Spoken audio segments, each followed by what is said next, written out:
অন্যান্য যে বিষয়গুলো তাদের এর আওতার মধ্যে থাকে সেই বিষয়গুলোকে তারা কিন্তু খুব দ্রুত মতামত তৈরি করতে পারে, ভিউ তৈরি করতে পারে, ইনফরমেশনও তারা মুহূর্তের মধ্যে ফেসবুক বা ইউটিউব বা এরকম অন্যান্য মাধ্যমের মধ্য দিয়ে জানাতে পারে। কিন্তু এই জিনিসগুলো জানানোর ব্যাপারটা আসলে সেকেন্ডারি হয়ে যাচ্ছে ধীরে ধীরে মিডিয়া ল্যান্ডস্কেপে। মূল জিনিসটা যেটা হচ্ছে যে সোশ্যাল মিডিয়া প্রোপাগান্ডা তৈরি করে ফেলছে। যে কোনো মতের মানুষ, যে কোনো গোষ্ঠীর মানুষ, যে কোনো অবস্থানের মানুষ তার পক্ষে একটা মতামত তৈরি করছে এবং একভাবে সে হলো একটা তথ্য উৎপাদন করছে এবং সেটা সে সোশ্যাল মিডিয়ার মধ্য দিয়ে ছড়িয়ে দিচ্ছে। মেইনস্ট্রিম মিডিয়ার ভূমিকাটা দাঁড়াচ্ছে এই জিনিসটাকে ডিবাঙ্ক করা বা এইটাকে সত্য কি মিথ্যা এইটা নিয়ে তখন মেইনস্ট্রিম মিডিয়া কিন্তু দৌড়াচ্ছে, মানে অ্যাক্টিভ।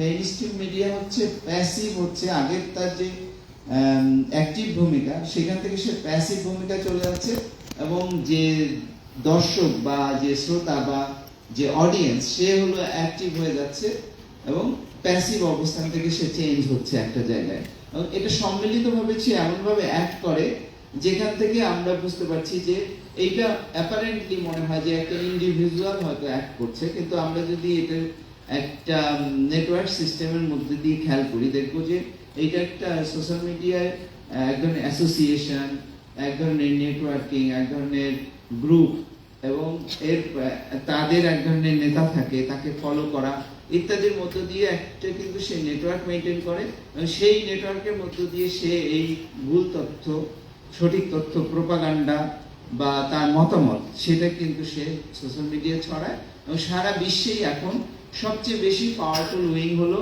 সবাই, সব মিডিয়া।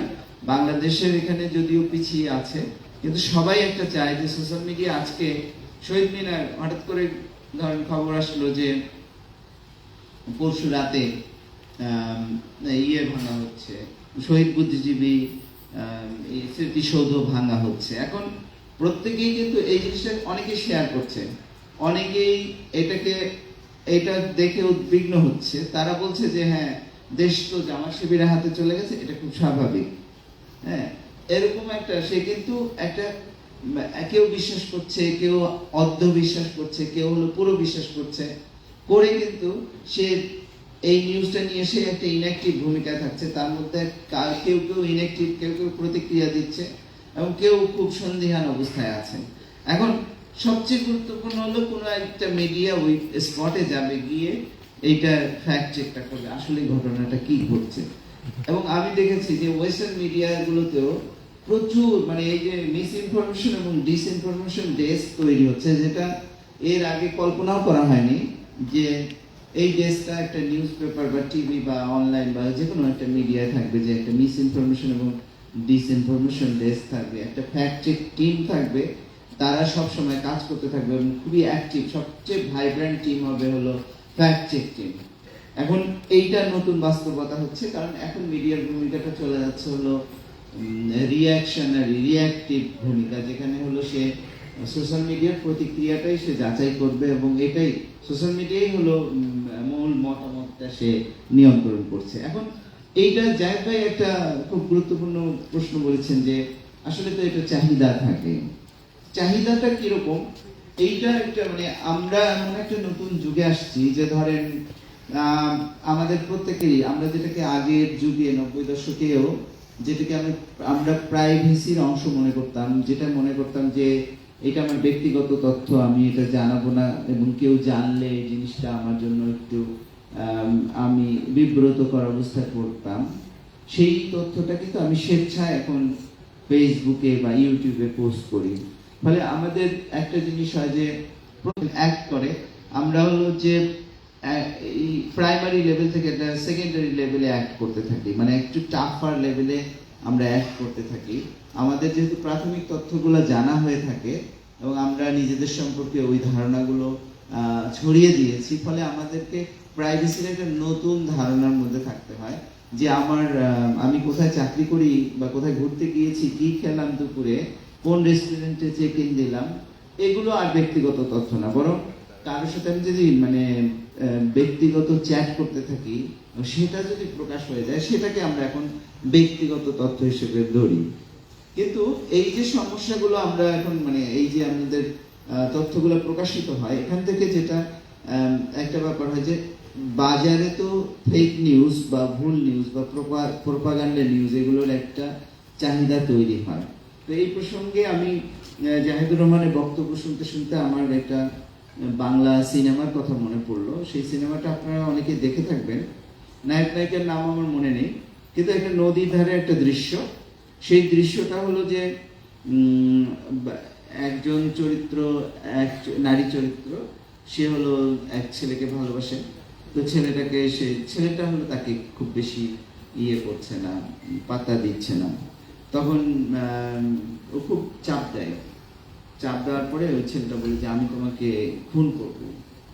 তো এটা 2-3 জন দর্শক শুনে, মানে ওই সিনেমার মধ্যে দর্শক, বাইরে দর্শক না, ওরা শুনে বল এটা তারা শুনে চলে যায়। পরের দিন হলো সকালবেলা লোকজন ঘুম থেকে উঠে দেখে যে ওই মেয়েটা খুন হয়ে পড়ে আছে এবং ওই যে নায়ক সে তাকে ধরতে আসে পুলিশ, এবং ওরা সাক্ষী দেয় যে হ্যাঁ এই কালকে বলছিল যে সে খুন করবে একে।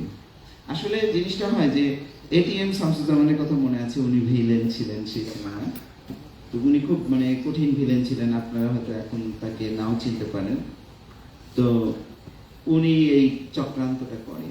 তো ফেক নিউজের ব্যাপারটাই হলো যে আমরা হলো কখন এই ফেক নিউজটা তৈরি হয়, যখন হলো আমরা ইনফরমেশনটা জানি যে নায়ক ওই মেয়েটাকে বলেছে যে আমি তোমাকে কিন্তু খুন করব, এবং রাতের মধ্যে এটিএম শামসুজ্জামানের মতো একজন ভিলেন গিয়ে কিন্তু মেয়েটাকে খুন করে ফেলে। সবাই বিশ্বাস করে যে হ্যাঁ সে তো বলেছিল খুন করবে, ফলে সে খুন করতে পারে। মানে আমরা একটা সিচুয়েশনের মধ্যে এমন একটা ঘটনা ঘটতে থাকে যে আমরা এক্সপেক্ট করি, এবং তারা সবসময় এই জিনিসটাকে এই ব্যাপারটাকে কাজে লাগায়। যে তথ্যটার ডিমান্ড তৈরি হয় সেই তথ্যটা সংক্রান্ত একটা খবর বা একটা ফেক নিউজ বা ফেক আইডিয়া তারা তৈরি করে বাজারে ছাড়ে। এখন এই ক্ষেত্রে আমি বলবো যে 5 আগস্টের পর জাহেদ ভাই 5 আগস্টের পরে যে রাজনৈতিক সিচুয়েশন সেটা নিয়ে কথা বলেছেন।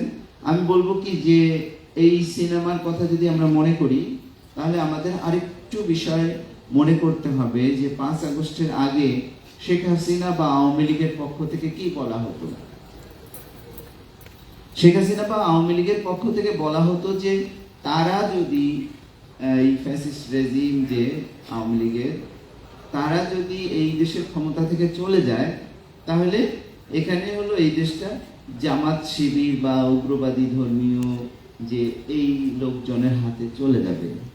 এটা কিন্তু তারা বলতো এবং এমনকি এটাও বলতো যে এই যে আন্দোলন যারা করছে তারা আসলে ধর্মীয় উগ্রবাদী, জঙ্গি, জামাত শিবির এগুলো বলতো। এখন আমরা আন্দোলনের পরে এই যে আমরা এখন খুব স্পষ্ট করে জানি যে আওয়ামী লীগের যে প্রোপাগান্ডা, এটাকে আমরা প্রোপাগান্ডা হিসেবে কিন্তু এটাকে চিহ্নিত করি, বা আমরা বলি যে আওয়ামী লীগ এভাবে মানুষকে বিভ্রান্ত করেছে। তাদের বিরুদ্ধে যে আন্দোলন সংগ্রাম চলছিল সেই আন্দোলন সংগ্রামকে ঠেকানোর জন্য তারা এই টুলটা ব্যবহার করেছে, এটাকে একটা ট্যাগিং করার চেষ্টা করেছে, এটাকে একটা মানুষের গণতন্ত্র প্রতিষ্ঠার আন্দোলনকে তারা ধর্মীয় উগ্রবাদী, জঙ্গিবাদী আন্দোলনের একটা রূপ দিতে চেষ্টা করেছে। কিন্তু এটা আমরা বলছি 5 আগস্ট পর্যন্ত, কিন্তু 5 আগস্টের পরে কি হয়েছে আমরা কিন্তু দেখেছি যে ওই যে আওয়ামী লীগ যেগুলো বলতো এগুলো প্রমাণ করার জন্য কিন্তু অনেকেই উঠে পড়ে লেগেছেন। এই যেমন আন্দোলনটাকেই একটা জঙ্গি আন্দোলন, যে জঙ্গিবাদীদের আন্দোলন, এরকম পক্ষে বিপক্ষে দুই ধরনের লোকই তারা বলেছেন।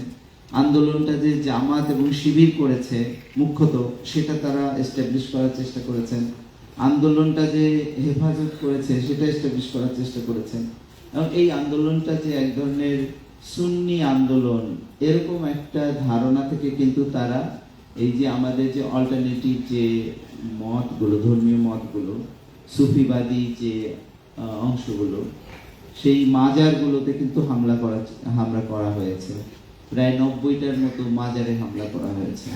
এখানে হলো প্রকাশ্যে বাইতুল মোকাররমের সামনে সমাবেশ করে কিন্তু কবি বা চিন্তক এদের মানে কল্লা কাটার জন্য হাতের স্বাধীনতা দাবি করা হয়েছে।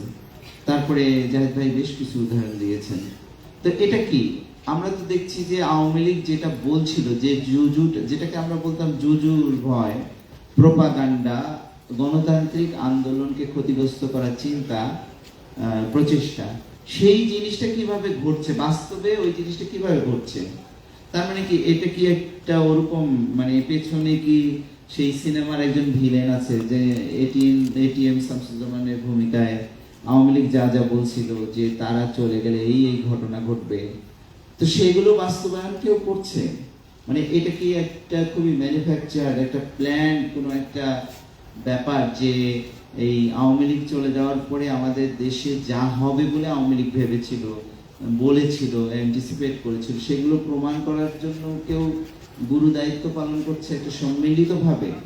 নাকি এইটার সঙ্গে এইটা ভারত এবং আওয়ামী লীগ সবাই মিলে এটা বাস্তবায়ন করছে, কোনো একটা অদৃশ্য শক্তি এটা বাস্তবায়ন করছে? নাকি এই আমরা হলো তাদের যে ন্যারেটিভ, সেই ন্যারেটিভের মধ্যেই এখনো আছি, যে ন্যারেটিভে আমরা অটোমেটিক্যালি সেট হয়ে গেছি, সেট হয়ে ওইভাবে রিয়্যাক্ট করছি, এবং তারা যা চায়, তারা যা আমাদের সম্পর্কে, আমাদের চেহারা যেভাবে নির্মাণ করতে চায়, সেইটা অনুযায়ী আমাদেরকে আমরা গড়ে তুলছি? সেটা একটা বড় প্রশ্ন। তো অনেকক্ষণ বললাম, মনে হয় বেশি সময় বলে ফেলেছি। এরপরে ওনাদের কথা শুনে আমি যদি আবার সুযোগ পাই বলবো। Thank you. Thank you Mohammad Morshed. অনেকগুলো প্রসঙ্গ তিনি আলোচনা করেছেন।